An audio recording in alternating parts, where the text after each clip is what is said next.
Bismillahirrahmanirrahim. Assalamualaikum warahmatullahi wabarakatuh.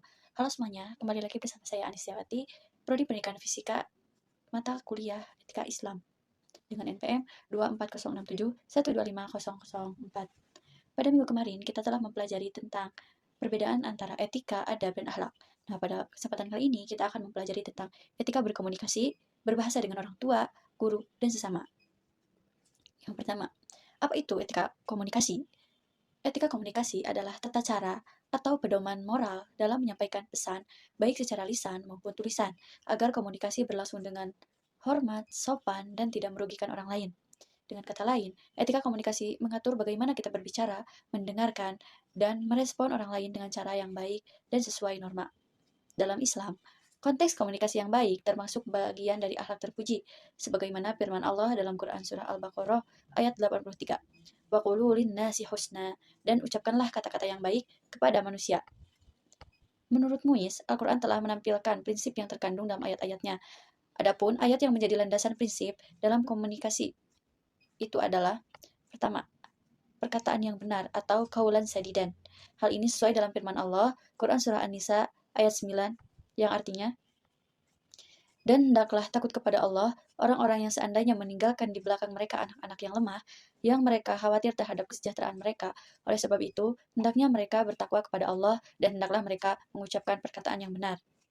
Yang kedua, perkataan yang baik, kaulan ma'rufan. Perkataan yang baik dalam berkomunikasi menurut Al-Quran dijelaskan dalam Quran Surah An-Nisa ayat 5, yang artinya, dan janganlah kamu serahkan kepada orang-orang yang belum sempurna akalnya harta mereka yang ada di kekuasaanmu, yang dijadikan Allah sebagai pokok kehidupan. Berilah mereka belanja dan pakaian dari hasil harta itu, dan ucapkanlah kepada mereka kata-kata yang baik. Selanjutnya, perkataan yang lembut. Perkataan yang lembut dalam Al-Quran telah dijelaskan dalam Quran Surah Toha ayat 44, yang artinya, maka berbicaralah kamu berdua kepadanya dengan kata-kata yang lemah lembut, mudah-mudahan ia ingat atau takut. Yang selanjutnya adalah perkataan yang mulia, khaulan kariman. Perkataan yang mulia ini di dalam Al-Quran dijelaskan dalam Quran Surah Al-Isra ayat 23, yang artinya, dan Tuhanmu telah memerintahkan supaya kamu jangan menyembah selain Dia, dan hendaklah kamu berbuat baik kepada ibu bapakmu dengan sebaik-baiknya. Jika salah seorang di antara keduanya atau kedua-duanya sampai berumur lanjut dalam pemeliharaanmu, maka sekali-kali janganlah kamu mengatakan kepada keduanya perkataan "ah", dan janganlah kamu membentak mereka, dan ucapkanlah kepada mereka perkataan yang mulia. Selanjutnya kita masuk ke pentingnya komunikasi bagi mahasiswa. Komunikasi memiliki peran yang sangat signifikan dalam kehidupan sehari-hari, terutama bagi mahasiswa. Komunikasi yang efektif memudahkan mahasiswa dalam memahami materi perkuliahan, berpartisipasi aktif dalam diskusi, dan menyampaikan ide-ide mereka dengan jelas. Mahasiswa dengan kemampuan komunikasi yang baik cenderung lebih mudah membangun hubungan sosial, interaksi yang positif dengan teman sebaya, senior, dan staf kampus, yang dapat menciptakan jaringan dukungan yang kuat. Jaringan sosial ini penting, tidak hanya untuk kehidupan kampus yang menyenangkan, tetapi juga untuk peluang karir di masa depan. Komunikasi yang baik juga membantu dalam pengembangan keterampilan pribadi, seperti kepercayaan diri dan kemampuan berpikir kritis. Dengan terus berlatih berkomunikasi secara efektif, mahasiswa dapat menjadi individu yang lebih percaya diri dalam menyampaikan pendapat. Yang pertama, kita akan membahas tentang etika berbahasa kepada kedua orang tua. Bersikap dan berkata yang baik dan sopan kepada orang tua termasuk adab yang luhur seorang anak. Hanya anak yang tidak tahu diri yang bersikap dan berkata kasar kepada orang tuanya. Allah Subhanahu wa Ta'ala berfirman dalam Quran Surah Al-Isra ayat 23, yang berbunyi, A'udzubillahi minasyaitonirrajim, Bismillahirrahmanirrahim, wa qada rabbuka alla ta'budu illa iyyahu wa bil walidaini ihsana, imma yablughanna indaka al-kibara ahaduhuma aw kilahuma fala taqul lahumā uff wa la tanharhuma wa qul lahumā qawlan karīmā, yang artinya, dan Tuhanmu telah memerintahkan agar kamu jangan menyembah selain Dia, dan hendaklah berbuat baik kepada ibu bapa. Jika salah seorang di antara keduanya atau kedua-duanya sampai berusia lanjut dalam pemeliharaanmu, maka sekali-kali janganlah engkau mengatakan kepada keduanya perkataan "ah", dan janganlah engkau membentak keduanya, dan ucapkanlah kepada keduanya perkataan yang baik.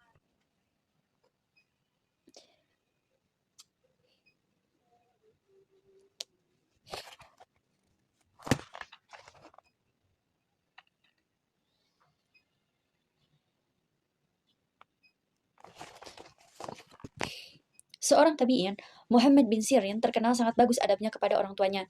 Ketika ibunya memandang dan berbicara dengannya, pasti ia menunduk dan merendah. Potong-potong. Saat ia bicara pada ibunya, ia bicara dengan penuh kelembutan. Ia sama sekali tidak pernah meninggikan suara kepada ibunya. Bahkan, Ibnu Sa'ad berkata bahwa seandainya ada orang yang tidak mengenal Muhammad bin Sirin, melihat Muhammad bin Sirin bicara dengan ibunya, orang itu akan menyangkanya sakit karena saking ia merendahkan suaranya. Sekarang tampaknya sudah jarang, atau mungkin tidak ada seorang anak yang tajamnya kepada orang tua seperti Muhammad bin Sirin. Padahal, sikap semacam itu dapat kita upayakan sedikit demi sedikit. Jika sebelumnya sikap kita atau cara bicara kita kepada orang tua tidak patut, ubahlah sekarang juga, karena upaya kita itu merupakan upaya yang sangat mulia. Bahkan berkata, itu adalah sebuah suatu hal yang wajar, dan meninggikan suara adalah suatu hal yang wajar untuk kalangan anak-anak zaman sekarang. Dan selanjutnya, kita akan membahas tentang etika komunikasi berbahasa dengan guru. Mana? Etika.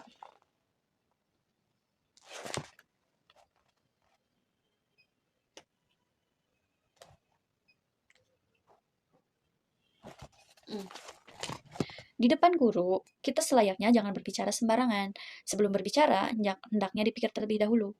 Apakah nantinya pembicaraan kita berkenan atau tidak di hati guru? Hendaknya juga tidak banyak bicara. Bicaralah secukupnya, hanya apabila pembicaraan itu penting dibicarakan. Dan ketika berbicara, jangan meninggikan suara melebihi suara guru. Sebab, mengenai posisi Nabi Muhammad SAW sebagai Rasul bagi umat Islam, di satu sisi dan guru bagi para sahabat di posisi lain, Allah Subhanahu wa Ta'ala bersabda dalam Quran Surah Al-Hujurat ayat 2 yang berbunyi, A'udzubillahi minasyaitonirrajim, Bismillahirrahmanirrahim. Ya ayyuhallazina amanu la tarfa'u aswatakum fawqa sautin nabi wa la tajharu lahu bil qawli kajahri ba'dikum li ba'din tahbata a'malukum wa antum la tash'urun, yang artinya, wahai orang-orang yang beriman, janganlah kamu meninggikan suaramu melebihi suara Nabi, dan janganlah kamu berkata kepadanya dengan suara keras, bagaimana kerasnya suara sebagian kamu terhadap yang lain. Nanti pahala segala amalmu bisa terhapus, sedangkan kamu tidak menyadari. Di ayat ini, kita dilarang mengeraskan suara kepada guru, apalagi sampai berteriak atau bahkan membentak. Sementara, kalau berbicara dengan suara rendah kepada guru, kehidupan kita dijamin mulia dan wafat dalam keadaan syahid. Sebab, tak lama berselang dari turunnya ayat ini, Sabit bin Khala radhiyallahu an duduk di tengah jalan, tampak lemah, menangis terisak-isak. Asim bin Uday radhiyallahu an yang lewat di jalan itu bertanya, "Mengapa engkau menangis?" Sabit bin Qais radhiyallahu an menjawab, "Karena ayat ini, Quran Surah Al-Hujurat ayat 2, aku takut ayat ini turun berkenaan denganku sebab aku adalah orang yang berusaha keras saat berbicara." Yang selanjutnya adalah adab berteman. Adab kepada sesama atau adab dalam pertemanan.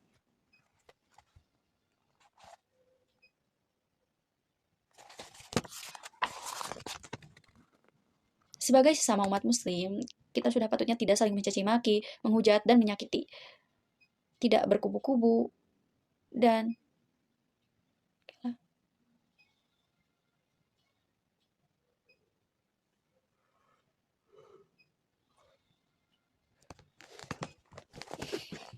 etika berkomunikasi terhadap sesama.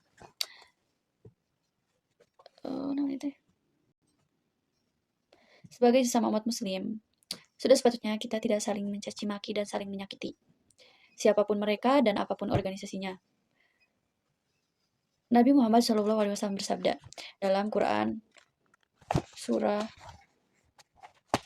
Al-Hujurat ayat 12 yang berbunyi, Ya ayyuhallazina amanu ijtanibu katsiran minadh-dhann inna ba'dadh-dhanni ismun wa la tajassasu wa la yaghtab ba'dukum ba'dha ayuhibbu ahadukum ay ya'kula lahma akhihi maitan fakarihtumuh wattaqullaha innallaha tawwabur rahim. Wahai orang-orang yang beriman, jauhilah banyak dari prasangka. Sesungguhnya sebagian prasangka itu dosa, dan janganlah kamu mencari-cari kesalahan orang lain, dan janganlah ada di antara kamu yang menggunjing sebagian yang lain. Apakah ada di antara kamu yang suka memakan daging saudara yang sudah mati? Tentu kamu merasa jijik, dan bertakwalah kepada Allah. Sesungguhnya Allah Maha penerima taubat, Maha penyayang. Dari ayat di atas, ketika kita menggunjing orang lain, itu sama saja ketika kita memakan bangkai manusia.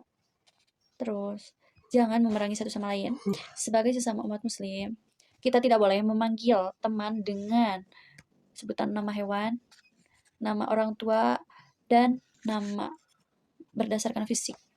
Misal, si A pendek dipanggil si cebol, itu tidak boleh dalam pertemanan. Kesimpulannya, komunikasi sangat penting dalam kehidupan kita sehari-hari, dan mempelajari tentang etika berkomunikasi itu juga sangat penting karena di sana kita diajarkan bagaimana kita berbicara, mendengarkan, dan merespon orang lain dengan cara yang baik dan sesuai norma, sehingga tidak terjadi miskomunikasi atau mispersepsi.